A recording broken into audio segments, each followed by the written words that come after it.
Hello and welcome into the Fog.net podcast. My name is Michael Swain, the Kansas beat writer for 24/7 Sports. We are coming to you on a beautiful Sunday afternoon. It was not a beautiful Saturday for Kansas football, though. We'll be talking all about that. Kansas goes into Lubbock, falls 42-17. Of course, it's Sunday, so we've got Kevin Flaherty here to break down the game. Make sure you're checking out all of Kevin's great work for the KC Sports Network, all the podcast work he does for them.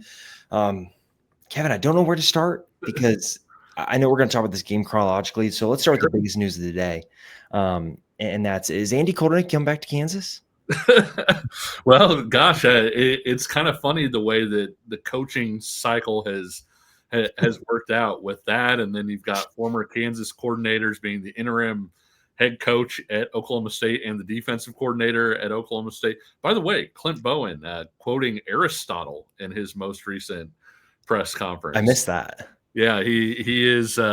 He quoted Aristotle and McLean Baxley, who does a great job, obviously, for Oklahoma State 24/7, was saying a week ago he quoted Confucius. So Clint Bowen is becoming a thinking man's head coach, a lot like, or thinking man's coach, a lot like Kotelnicki was at Kansas. So kind of funny how all that works out. Well, hopefully he got the quotes right, unlike Kotelnicki. But that's a different question. All right, let's get into this, Kevin. Let's just go through this game all the way through because there really were ebbs and flows in the first half, most importantly. And then the second half, obviously, things get away from KU. So in this game, let's start here. What was your feeling about KU's chances? Because this was a game where I thought that, hey, I thought KU would be able to stick within, 14. Yeah. I did think kind of a cover looked like something KU could feasibly do. But then the way that the game started, I think you immediately, or at least I thought, oh boy, this is shaping up to be one of those games where KU, if they are going to cover the 14-point spread, they're going to have to backdoor their way in because of just the way the kind of first three drives went for KU, where it's honestly, if you planned out worst case scenario for KU and what that looks like, I think a one-play scoring touchdown for the other team, you on the next play from scrimmage fumbling, and then them going down and scoring again, that is up there for the worst possible start. So what was your feeling about the game overall going in, and how much did that kind of change after the first few minutes? Yeah, I thought Kansas would cover. I really did. I thought Kansas, typically does not get run off the field with Lance Leipold. Even games where they have been quote unquote noticeably worse than the other team. I thought this was going to be a game that would play out a lot like the Missouri game, Swain, where it would be one of those things where you might even look at it in the fourth quarter and say, hey, Kansas has a chance here, but ultimately Texas Tech adds sort of that insurance score, winds up winning by 11, 12, 13 points, somewhere around in there. And after that start, like you said, it was kind of one of those things where you're like, my gosh, this is getting out of hand, almost more quickly than any game that I could remember. It was kind of funny because I tweeted a joke. I was like, well, in 22, no game started until they were down 14-0. And somebody pointed out, well, they're down 15-0 because of the 2-point conversion with the swinging gate. And I was like, oh, well, yeah, even that's a little bit worse. And ultimately, kept going. But no, the one play touchdown drive, obviously Kansas's run defense really struggled to start the game against UCF. That carries over with the one play touchdown drive. You give the ball to Cole Ballard to try and, have that. I call them stolen carries, kind of where you're trying to have the running game without putting too much on an injured running back group, also not having Jalen do it. And it was unlucky, Swain. I mean, we talked to Zabrowski, obviously, about ball security. One of the things he says is, you really wrap it up by, he says, grabbing the wristwatch, right? Like you have the ball here, you grab the wristwatch to extra security. He had it there, just guy hit the ball and it came out. Yeah, man. I posted this in the game thread, but if you watch the Utah game specifically, man, Texas Tech goes after the football, whether it be with just fists, right, trying to punch it out, but also with their helmets. They do a very good job of targeting the ball carrier's area where they're holding it. And that's a play where clearly KU went into the game knowing that, hey, play whatever that would have been, play 7, 8, that's going to be what we're going to go to. And it was just a killer moment for KU because, you could think about it like Missouri. Okay, hey, KU goes, 3 and out in the Missouri game. They allow a score, but then they come back and score a touchdown. And all of a sudden, tie game, hey, settle down. You're good. That fumble, I think, just hit the accelerator on, I don't know about panic, but the emphasis of like, oh boy, like KU's got to buckle down Yeah, right for sure. here.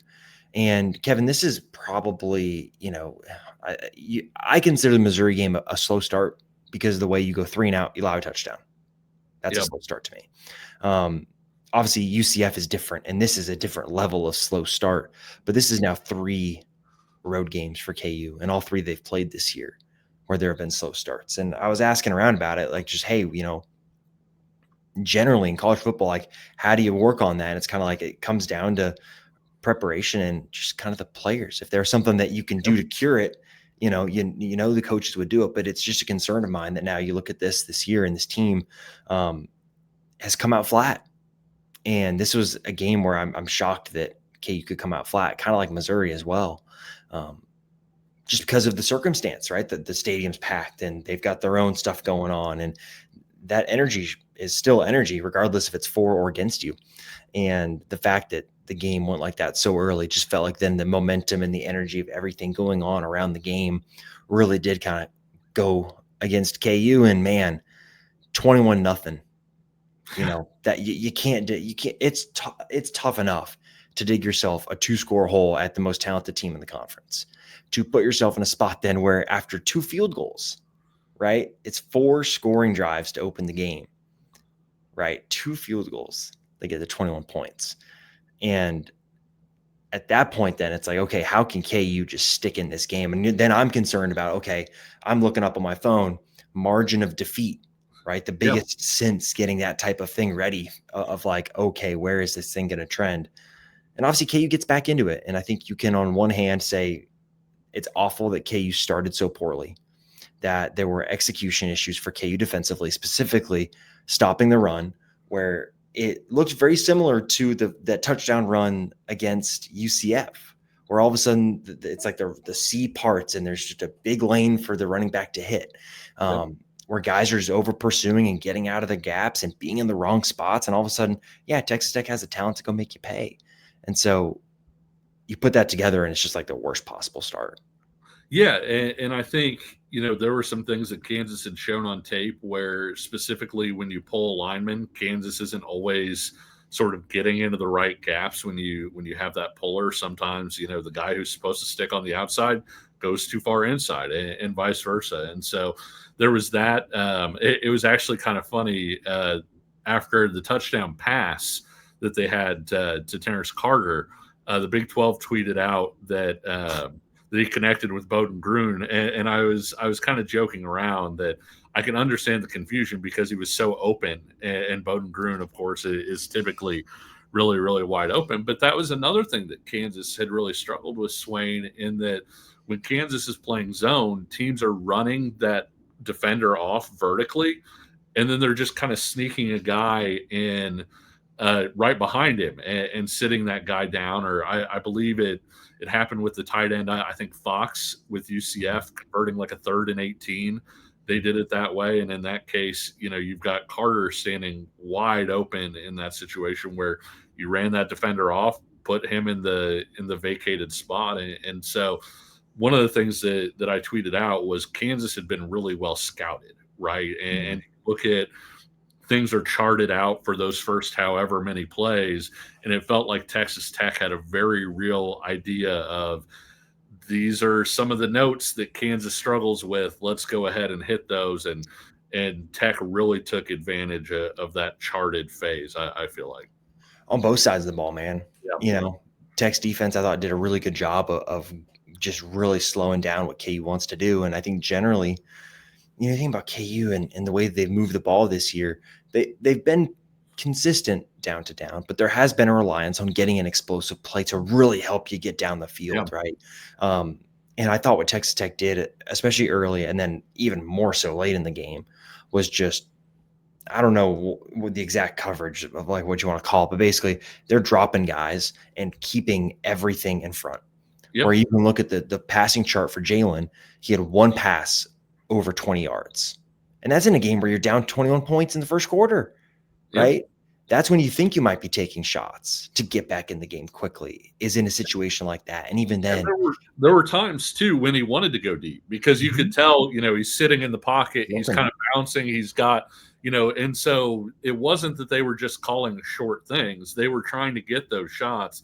They weren't there. And I think the other part of it, Swain, is one, it was really tough just to protect for those, right? Against Texas Tech's pass rush, which I'm sure we'll talk a lot about. But the other part of it is Texas Tech has one of the best tackling back sevens in the entire country. They do not miss tackles. And so early in that game, remember there was a third down where they hit like Emmanuel Henderson, I think, for like 5.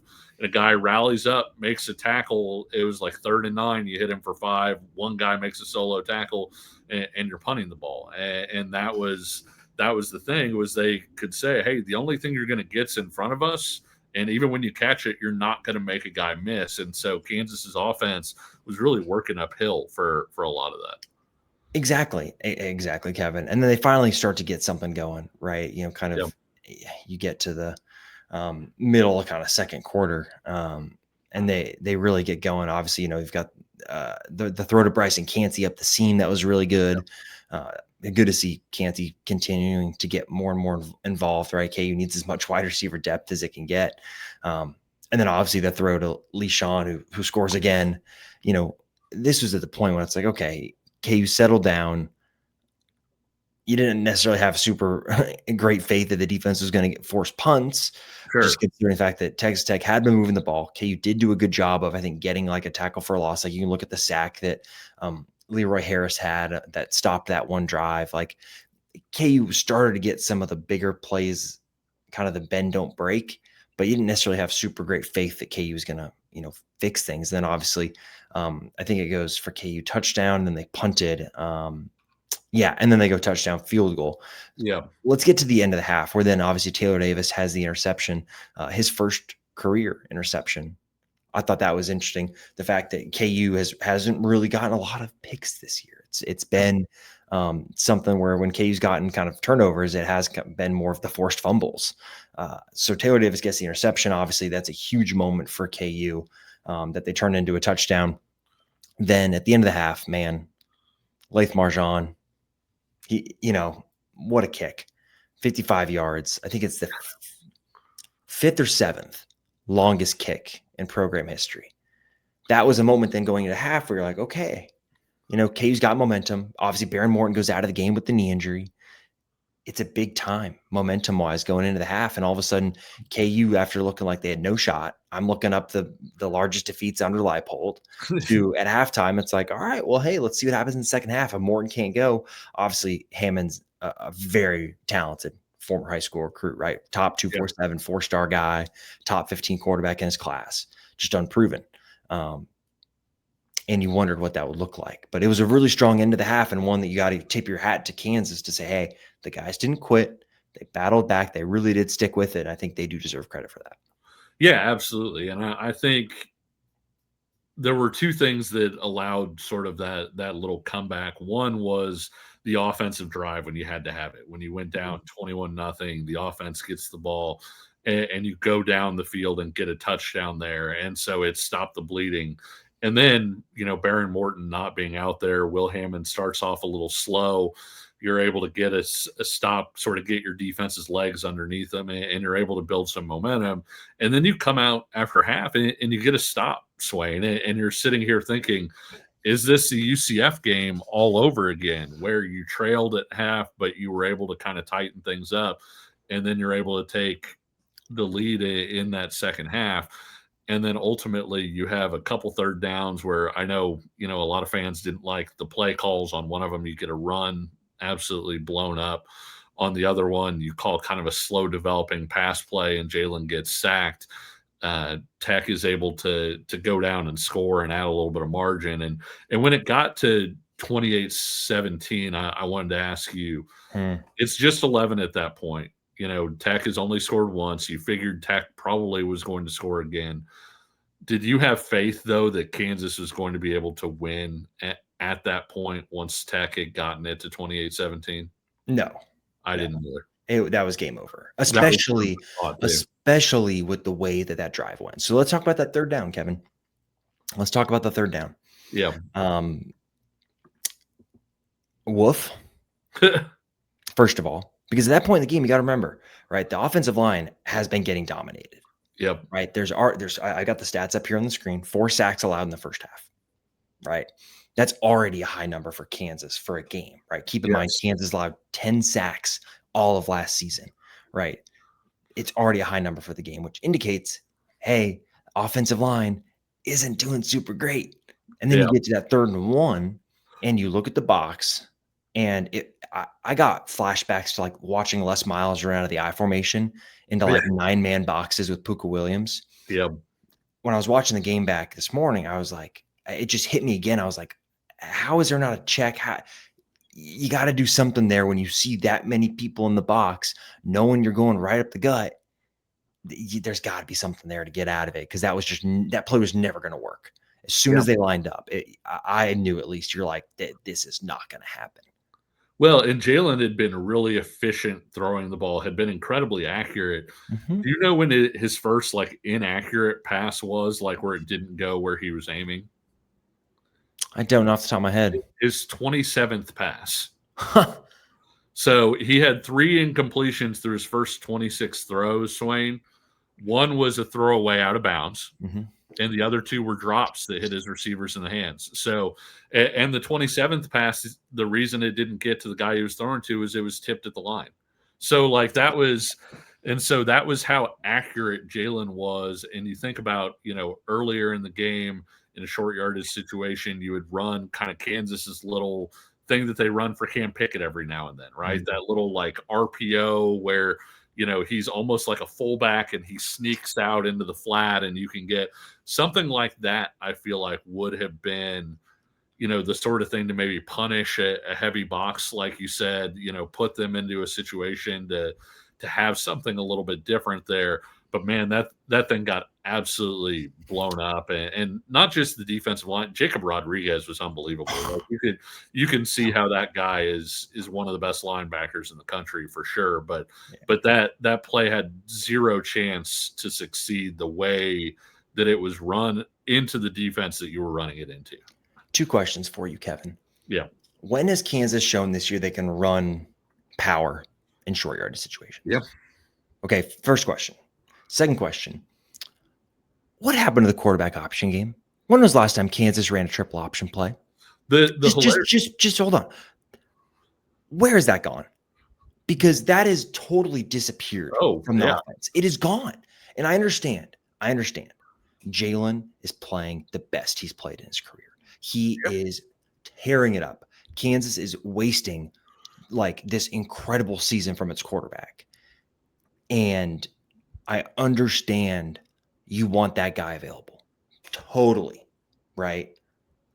But also what makes him such a dynamic and huge threat is the fact that he can carry the ball at any second.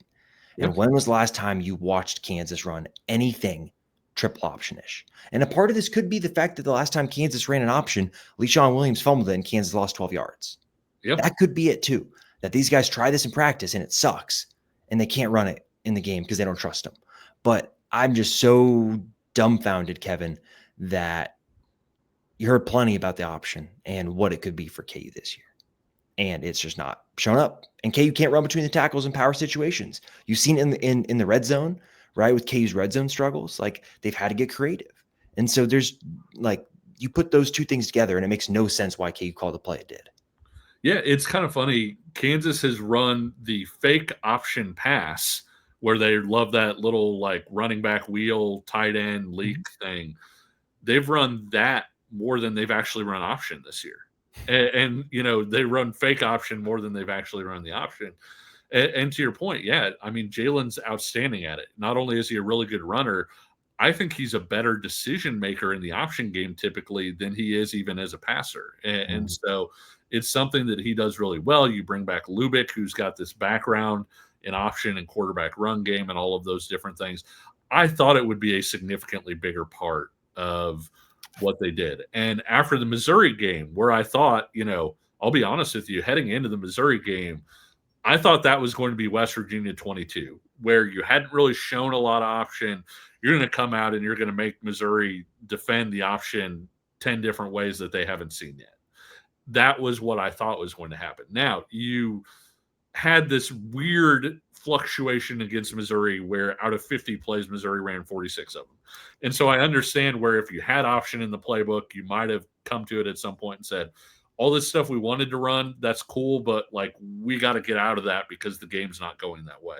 But it hasn't shown up since either. And so it's not really something that they're doing. And I think, too, this is something you and I talked about last year because Jeff Grimes struggled in a lot of ways last year. I'm not telling anybody something that they don't know. One of the biggest ways, in my opinion, was Andy Kotelnicki made this offense so tough to defend because of all the varied looks and option and things that you would face. And so Kansas was different than every other team in the Big 12. So you could play West Virginia, you could play TCU, you could play all these teams. Then you had to prepare for Kansas's option game in a week, and that was really tough to do from a scouting preparation standpoint. Under Grimes, they leaned more into the wide zone, play action, push the ball down the field on the sidelines type stuff.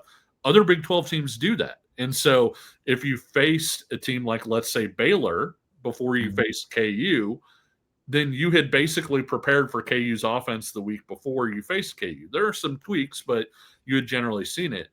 One of the things that I thought this year was they would get back into sort of that option gamey type stuff that made them so difficult to prepare for, and they really haven't. And like you said, especially you get into those short yardage situations, even if option isn't what you quote unquote major out of, speed option can be so effective in a short yardage situation because everybody's in the box and you can do something to get it to the outside. But even beyond all of that, Swain, Jalen's been really good at that little QB sneak because he can kind of hide between the line and he finds a gap and darts in.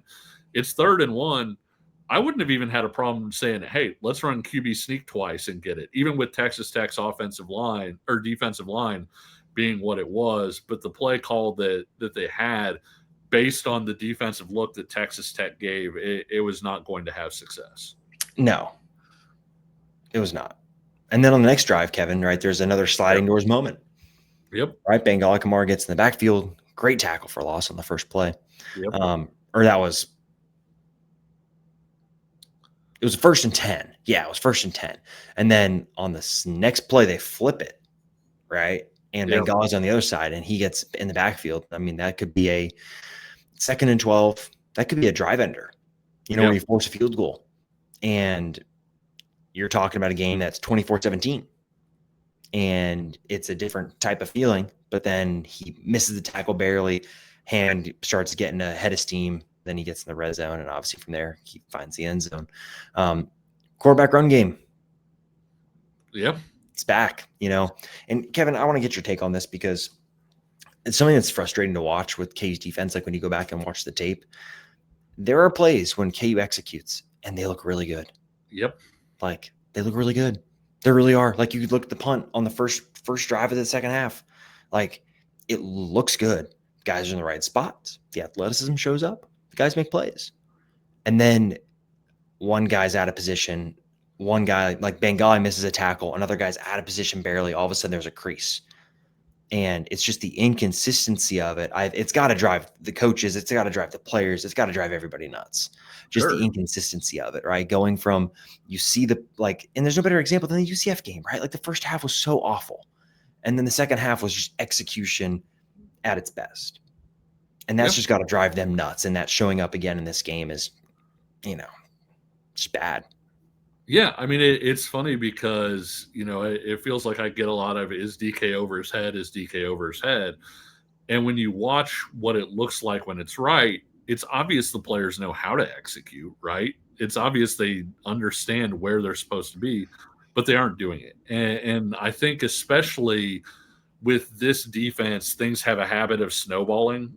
And the reason that they do, I think a lot of times is they get into a position where they need a big defensive play. And instead of them saying, I'll do my job, you do your job, you do your job, you do your job, and we'll get a good play. The player says, well, I got to make this play. And so a guy tries to do too much. You have a defensive end going into the wrong gap, trying to slide inside to get into the backfield, and they get caught. Or you have somebody pushing too far upfield, or you have those different things that can turn a sound run defense into one that gets gashed. And it can happen really easily, like you said. It can be one guy. And that's the frustrating thing about it is I don't think that what Kansas is running from a run fit standpoint is overly complicated. I don't think it's one of those things that guys don't know where they're supposed to be. I think guys are just trying to do too much, and when you do your job and you trust that the guy next to you is going to do his job and his job, that's when you have a good defense. But it feels like when Kansas needs a defensive stop, they're not thinking, let's get this stop as a whole. You have different guys saying, okay, this is up to me to make the play to stop this drive. And that can be a killer for a defense. Yeah, I hadn't thought about it like that, Kevin, but I see your point, especially with some of that containment off the edge. Like that was just such, like that was KU's issue in the second half. Yeah. Was they could not set the edge. And as you know, I showed on the film room, right, for VIPs last week, what it looks like and what it does when you're able to set the edge, right? Running backs have to shuffle their feet. They got to find a second gap. And in that time, KU does have the players that can close it and make plays. What you can't have happen is guys getting to the outside, 1 foot in the ground, cut, go. Because KU does not have the players to catch up with the other team's players that can do that, especially Texas Tech when they've got the running back depth that they do. And so as a result, KU gives up 200 yards rushing in the second half at 10 yards a carry. Like, it's just one of those where Texas Tech found its groove. KU had no answer. No answer at all. And that is partly concerning because it's Texas Tech, you knew what they were going to do because it was very clear that they didn't really trust Hammond to throw the ball consistently.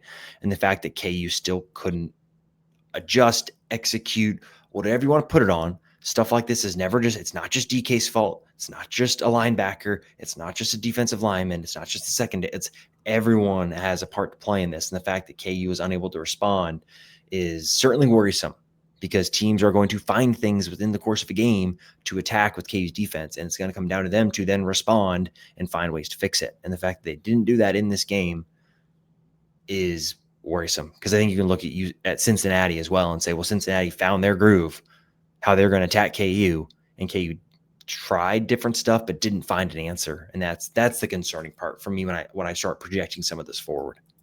Yeah, for sure. And I mean, you look at it a different way, Swain. KU had more plays and more time of possession than Texas Tech did.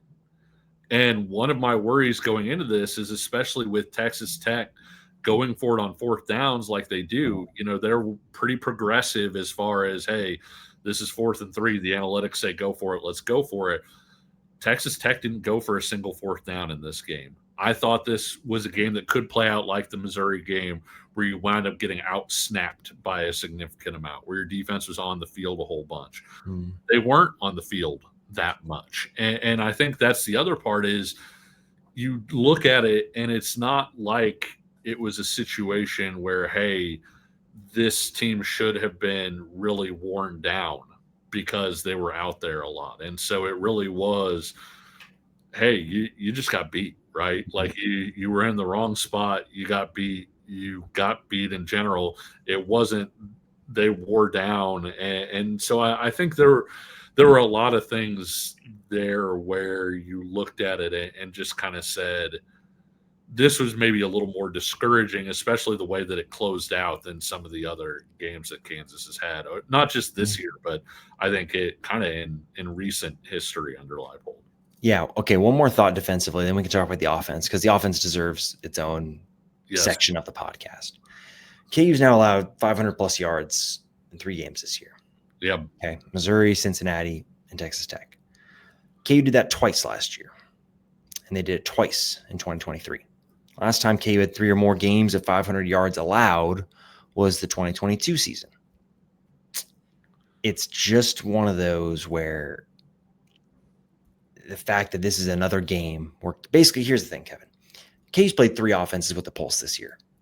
All 3 of them have put up over 500 yards. Yep. And that's the issue, because you look forward at the teams that are coming down the pipeline, Kevin. K-State has like barely a pulse, but they have some of the stuff that can give KU issues. Dynamic running back can get to the outside if Dylan Edwards is healthy. Avery Johnson, quarterback run game. You look at Arizona, they're decent offensively, right? You can look at, Oklahoma State's awful, so that's whatever. But then you look at the next couple of games, right? You got at Iowa State, that offense is solid.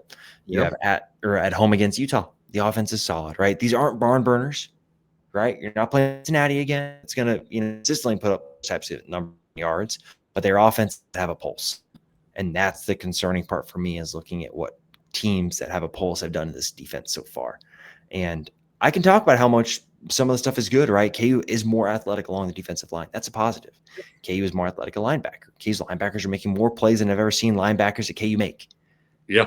But at the end of the day, you can say all that, but if guys are in the wrong spot one play and they rip off a 75-yard touchdown, it's all kind of a moot point. It's funny. I'm not putting this on one person, just sort of painting the way that KU can be when it's bad and when it's not. You do a great look at the Pro Football Focus numbers and the grades, like the day after. Bengali Kamara's grade was not good, and when a friend of mine looked at that, he said, I was surprised the Bengali Kamara's numbers were the way that they are. And the truth is that Bengali Kamara has some great flash plays, right? He is a destructive defender who creates negative plays when he does it. He also has times where he gets in the wrong gap. He flows too hard to one area. And I think that's kind of a microcosm for the defense as a whole. I'm not putting it all on Bengali Kamara. I'm just saying, like, they need each player to be more consistent at what they're doing in order to have success. And you have a bye week to figure it out against, before going against K-State, because K-State has a bye week to look at these last few games and say, here are the things that Kansas is really struggling to defend. We can do some of these things. And so you better figure it out pretty quickly. 100%. 100%. All right, now let's talk about the offense, Kevin. Yeah. Because as much as we can talk about the defense and playing offenses that have a pulse, KU's offense did not have a pulse in the second half. Yeah. Like, it was a struggle, and things really snowballed, like it just, KU's pass protection, like, really devolved as the game went on. It felt like Jalen more and more was running for his life. And as the game got in that stage where you felt like your quarterback has to go out and make plays, Jalen was just holding on to the ball too long, and it's a part of it, right? It's just one of those things where you got a quarterback that's good, that's playing really well. He wants to go make a play. And when he sees guys running at him, what's he going to try and do? He's not going to want to throw the ball away. He's going to think in his head, oh, I got this. Let me just sidestep, juke. All of a sudden, Emmanuel Henderson is open down the field. I'm going to find him. It's a little different, though, when Texas Tech's defensive line is athletic as it is. And that was a big issue that KU had. And you can look at the second half, Kevin. KU ran 38 plays, averaged 3 yards per play. Really tough. Really tough. It was one of those things where I know you're a golfer. And so if you would have said before you played somebody else, you said, okay, one of you two is going to hit just about every fairway. You're going to hit just about every green. The other person's going to hit some balls into the trees. He's going to put some stuff into bunkers. Which guy's going to win? You'd say, well, it's the guy that hits the fairways and greens, right? He's living an easier life. It's not that the other guy can't compete for a few holes, right? Like, the great thing about golf is you can hit a shot that can erase a bad shot. You put it in the trees, okay, your second shot, maybe you hit the green off that thing. You put it in the bunker, you can have a great chip with your sand wedge that puts you back into position. But over the course of 18 holes, one person is just, they're going to put themselves in consistent spots to be successful, and the other one's not. And that was this game. And Texas Tech, it was easy for Texas Tech, generally speaking. Texas Tech was hitting the fairways and greens, and Kansas was was putting itself into positions where it was hitting the ball behind some trees. And, there were a few times that Jalen was able to bail them out, that they were able to get a few things. But ultimately, over the course of the game, it was just too hard for the offense to find consistent success with what they were doing. And Swain, the other thing, talking about those Pro Football Focus grades, I'm not sure I have ever seen a grade where the two starting offensive tackles both have 0.0 grades in pass protection. I'm sure that, like 2020, when Jalen was getting killed every day, that it was probably happening then. But Calvin has had a rough year. Enrique has, kind of been picking it up, and his game has kind of been getting better and better.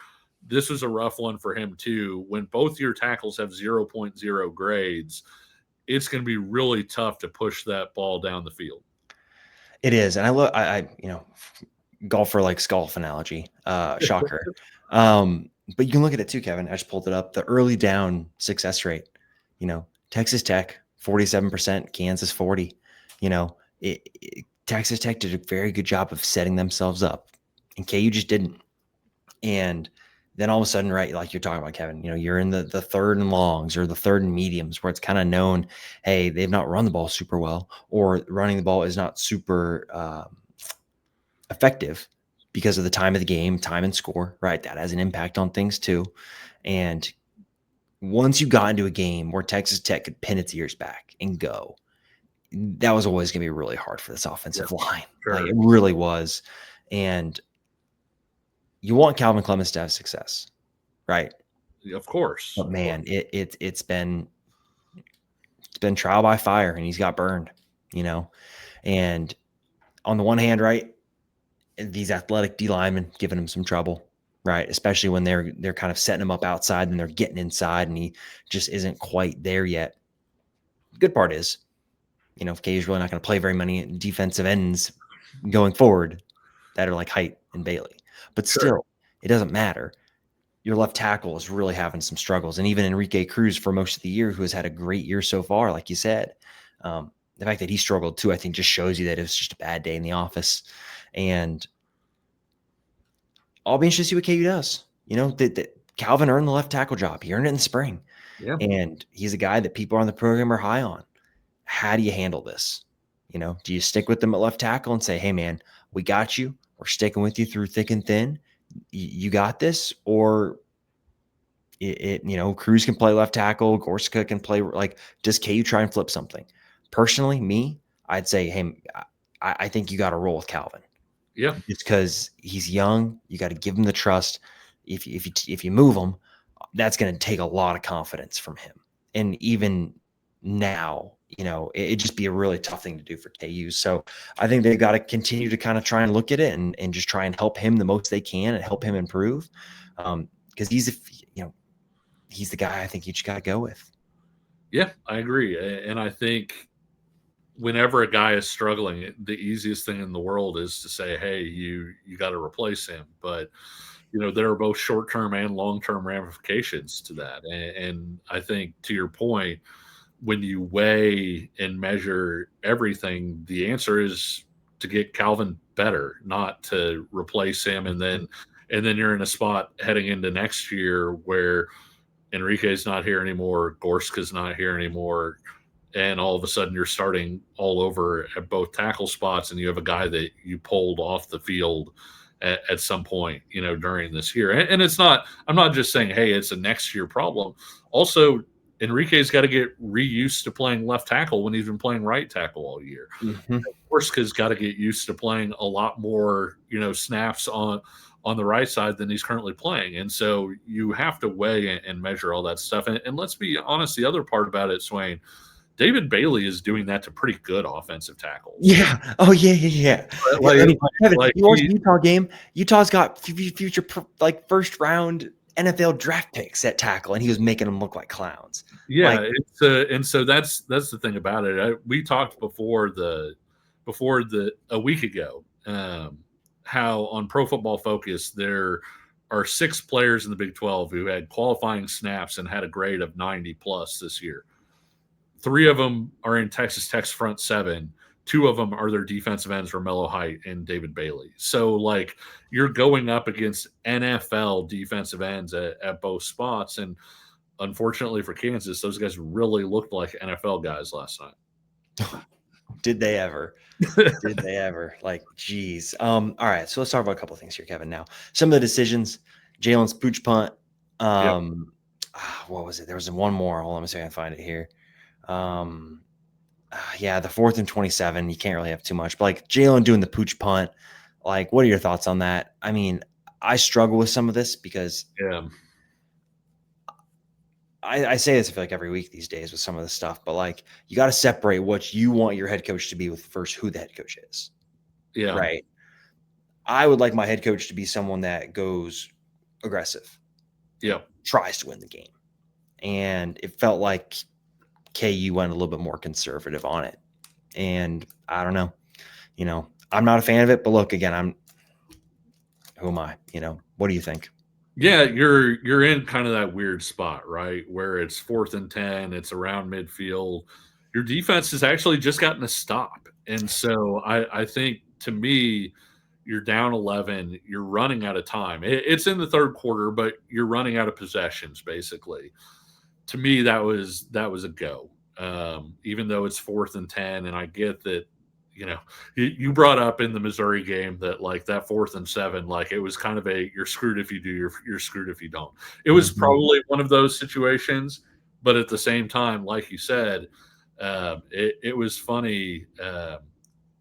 Alabama went for it against Missouri and got it, and they asked DeBoer and on the field after the game, like, why'd you go for it in that situation? He's like, I just want to show that we have faith in our players, and we have all this stuff and everything, and that was something that Mangino used to do too, Swain, in terms of, and I know I'm dating myself, but he used to say, we want to show our players that we have the confidence in them to make that play, and so I think there's something to be said for that part of it too, where it's not necessarily, hey, you're being overly aggressive, as much as it is just saying, there's not really a good answer here. So let's go ahead and go with the answer that says, hey, we trust our offense that they can get this thing.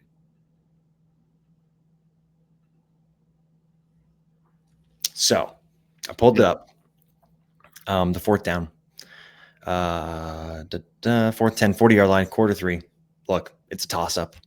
Is what the model that I have access to says. So it's one of those where it's no good answer again. You look at all the numbers, right? Yeah. It's just a challenge. You know how you avoid this, Kevin? Don't get in the situation. Yes. It's right. It's the classic answer. But it's just one of those where, again, it comes down to who you want your head coach to be. And that's just what it comes down to. Like you said with DeBoer, like, aggressive guy. Joey McGuire, like, I got a lot of respect for the way he does it, just because of the fact that it doesn't always work, but that the process is the same and the results can vary, but the way that they get there is the same. You can look at, like, the way Dillingham has done at Arizona State. There's a little bit of riverboat gambler to Dillingham, but again, the process of getting there, I think, is still very much the same. And so for KU, it's one of those, again, you look at the numbers, it's indifferent. It's a toss-up. 0.6% is the difference in terms of, like, your win probability stuff. So, it's a tough one. And I understand fans at the point in time, you're thinking, you're still not out of it, right? It's 11-point game. If you go for it, you get it, you get some momentum, you score, it's all of a sudden, it's a 4-point game, and maybe you go for 2 and you get it, and it's a 3-point game, and Hammond's getting tight, and you can play all this stuff out in your head, or they don't go for it and they don't get it, and then Texas Tech scores again, and then everyone's sitting here doing the opposite thing of, why did Kansas go for it? Why not punt? The defense just got to stop. You can do this all day long. But I do think it's an interesting decision to talk about, to kind of gauge if Jalen pins that thing inside the 5, where Tech is at a spot like KU was against UCF a week ago, where KU basically was not going to move the ball. You wind up getting the ball back, in good field position. then it's not, it's not a big deal. But he didn't. It went into the end zone. You get 20 yards of field position, which ultimately, if you had the benefit of hindsight and asked Leipold, like, hey, would you go for it here or would you, get 20 yards of field position? He would have gone for it. But you can't tell that at that point. Exactly. You know what he really should have done is just punt it off someone else, and Yeah, so KU yeah. could recover. Just run that play again. That was Texas Tech's best coaching job, was just not having a player be underneath Jalen's punt when he did it this time.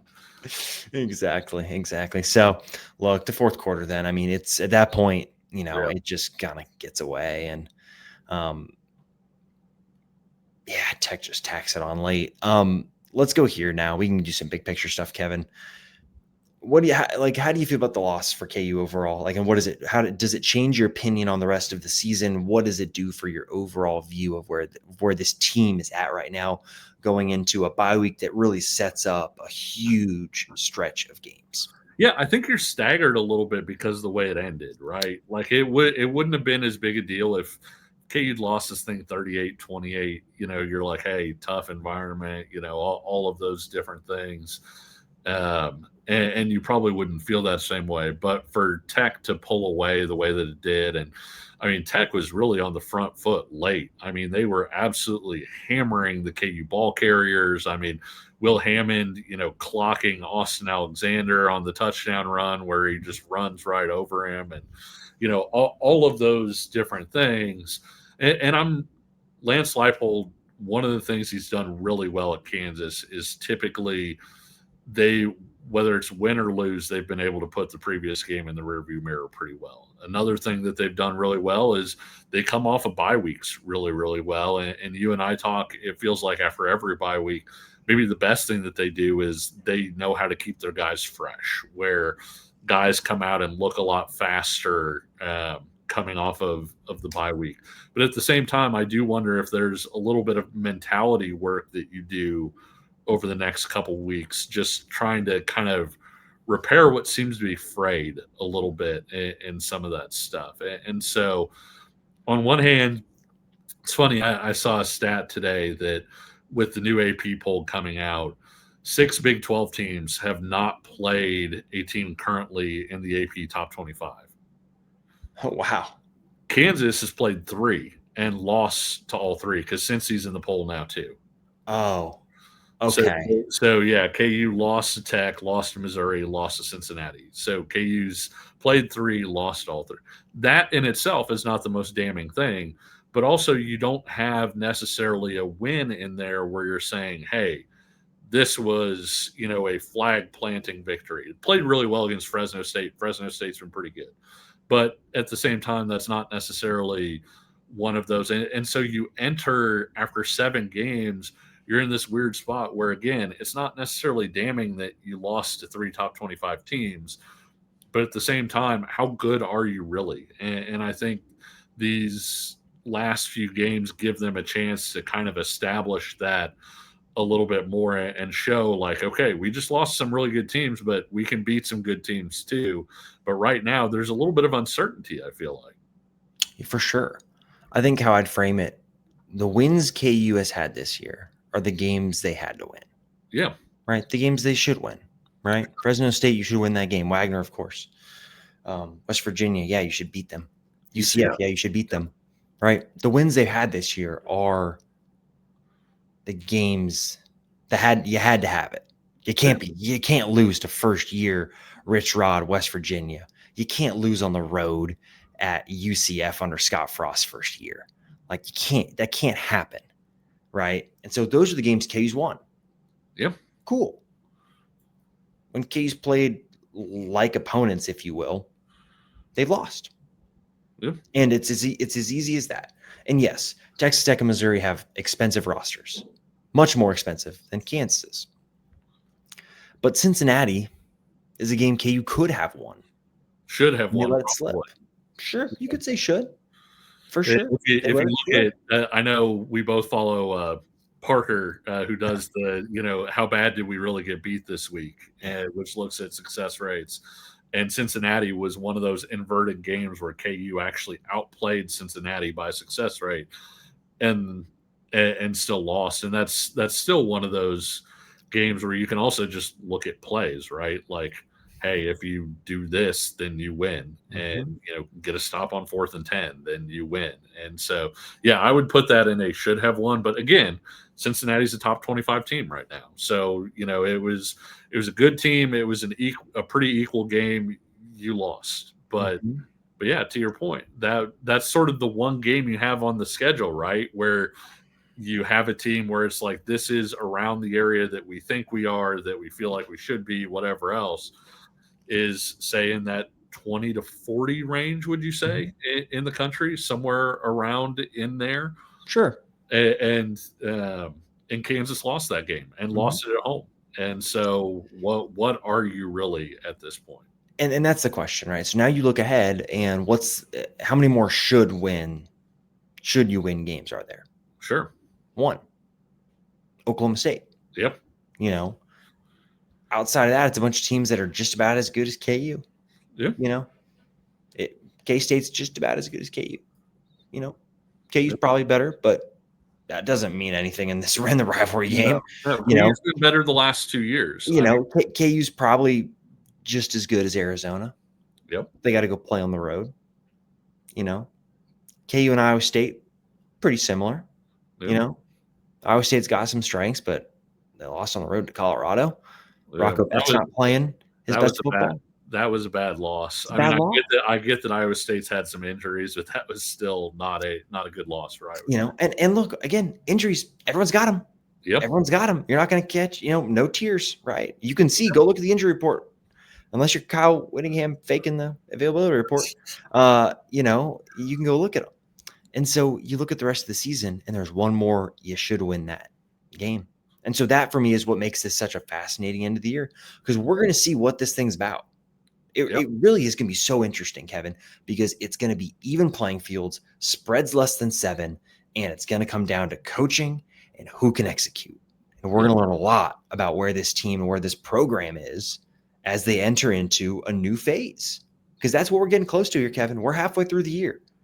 Jalen's got half a season left, right? You got to maximize that. He's playing at such a high level. He could be an all Big 12 quarterback. Genuinely, if KU wins games in the back half of the season, he could be on an all Big 12 team. That's how good he's playing. And this is a conference that's got some really good quarterback play right now too. Like Sorsby playing out of his mind. By the way, he tied his season high in touchdown passes. He with 18, like that's the most Jalen's ever thrown it's tied for the most he's ever thrown in a year. We're 7 games in, and he's thrown 2 picks. Like, I get there's, the odd fumble in there, but this is a dude playing at like a ridiculously high level. And like you said, you can't stand to waste that. Exactly. And so that's what makes Kevin. That's why I'm so fascinated by this last half of the season, because it's going to tell us everything. It really is, Kevin, because KU's going to lose a bunch of seniors. They're going to have to go back in the portal and do this whole thing over again with a new quarterback. And there's the quarterback conversation. We'll do that. Let's do that later. Please. Yeah, for sure. But again, that's why this is such a big bye week, to set up, I think, a huge sunflower showdown. If KU loses that, man, like that, it's going to be tough. Like, the discourse around the team is going to be really tough. Yeah. And all can be forgiven, Kevin, too. That's the craziest part about this game coming up next week, or in 2 weeks, is all can be forgiven. If Kansas wins at home and beats K-State, ends the streak, it changes the dynamic and the feeling around the team. And a loss would change it as well. With as bad as Oklahoma State has been, if you beat K-State, you're almost locking in a bowl game too. So like you can pretty much, you're right, beat K-State, end the streak, lock in. And I'm not saying people would be happy with 6-6, but you find another win in there. Let's say Iowa State, maybe coming off the bye, you wind up at 7-5, go to a bowl game. Maybe you wind up at 8-5, and one of those wins is breaking the streak against K-State. I think a lot of KU fans would take that. You know what the Sunflower Showdown is? It's the immovable object meets an unstoppable force. The immovable object, KU actually being able to beat K-State and losing every year for over a decade. The other force in this is Kansas off a bye week. Yes. Factored in with Chris Kleiman off a bye week. Yeah. Like, it is Yeah. like the Kleiman Titans. really struggled off bye weeks. Yeah, it's a wild deal. So, yeah, look, it's going to make for an interesting time. And so what does this game change for me, Kevin? Here's my thought. Yeah. This is a Texas Tech team that's just loaded. It's just loaded, right? Yeah. They are in a different – they just are with what they're spending on football. And it's the best team in the conference. They are going to win the Big 12. They are. It would take a Baron Morton injury, Hammond wetting the bed. Like, it would take, I think, a lot for this team not to end up winning the conference. And so for that fact, I struggle to draw big conclusions about where the program's at, right? Sure. This isn't the dark days. This isn't, it's none of that. But on the same token, I think you can also highlight some of these issues that have now popped up for consecutive weeks and say, man, the fact that these keep showing up is a little concerning, regardless of how talented the opposition is, because it's stuff Kansas can control. You can control being in the right gap defensively. You can control that. And the fact that that has consistently kind of been an issue for KU. It's stuff like that I think is what is concerning me from this, but it's not one of those where I'm jumping to major conclusions about KU or where the program's at based off a loss to a team that's roster is millions of dollars more expensive than yours. Sure. And the funny thing about it is Tech, I want to say, was like 10th in the country in returning experience before they went to the portal. Yeah. So, I mean, this was a team that was probably going to be pretty good.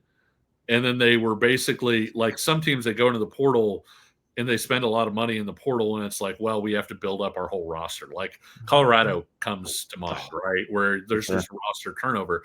This wasn't a roster that turned over, Swain. Like, this was a team where Tech had a pretty good roster and then was able to look around practice and be like, it'd be great, if we added a couple NFL defensive ends.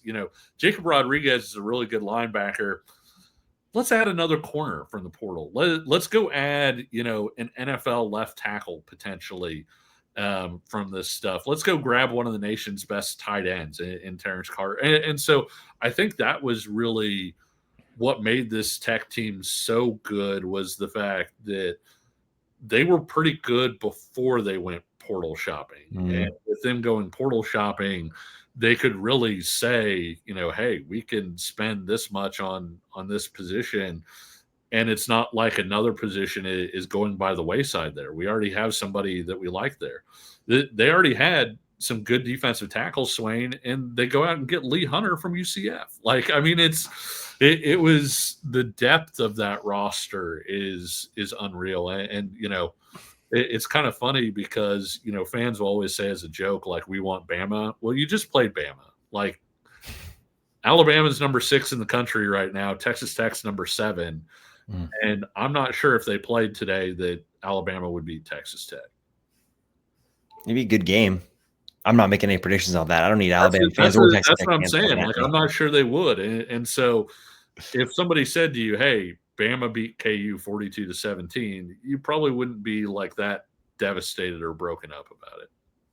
Yeah, I was watching some of the Alabama game, man, and I saw KU's D lineman against Missouri looking small. Missouri looked small against Alabama. I'm not too sure about that, but I understand your point. I understand. Yeah, and so I think that there's still a lot to play for. It's just a question of, can Kansas put this one? Can they flush it, put it in the rear view, and just say, hey, we feel like we're a pretty good football team and we have a chance, like you said, all is forgiven from pretty much everybody in the fan base if you go out and beat Kansas State at the booth. And so, it's funny the difference that one game could make potentially there if they come out, play like they're capable of, and find a way to beat K-State. Yeah, and one game, and that's why there's such a strong reaction, right? When you play 9 games really a year, because really for KU, you think about some of the, every year basically you're playing 2 cupcakes for the most part. You're playing a decent Power 4, and then usually in the Big 12, the team's going to suck. Every game is so important, and that's why there's understandable reaction when, you only get 12 games a year guaranteed, and you have similar issues showing up multiple weeks. So, yeah, it's going to be an interesting bye week, and really an interesting second half of the season. All right, Kevin, got anything else? No, I think it's good for everybody to flush this one pretty much as quickly as possible. But no, it'll be interesting to see how things are coming out of the bye week. I'm very interested when we get to talk to the coaches and the players next week and just sort of see what sort of the general feeling that we get coming off those people are, because that's a game that's very winnable and very there for Kansas if they come out and play like they're capable of playing. It is. And that's the thing. Every game from here on out is winnable. Yep. It's going to come down to the folks going out and winning the games. Like it's going to be simple, right? This isn't looking at the rest of the season and saying, well, you got to play Tech 3 more times. You don't. So that's what's going to make it interesting. So, all right. Thanks, Kevin, as always, for joining us. And thanks for always listening to the Fog.net podcast. Make sure you check out all of Kevin's great work for the KC Sports Network, Paid Podcast, Verbal Commitment Podcast, everything you want in podcasts. Kevin's got you covered with KC Sports Network. Thanks, as always, for listening. We'll talk to you all next weekend after a potentially pretty quiet bye week, but that's A-okay. That's A-okay. We'll talk to you all next week. Hope everyone has a great bye week.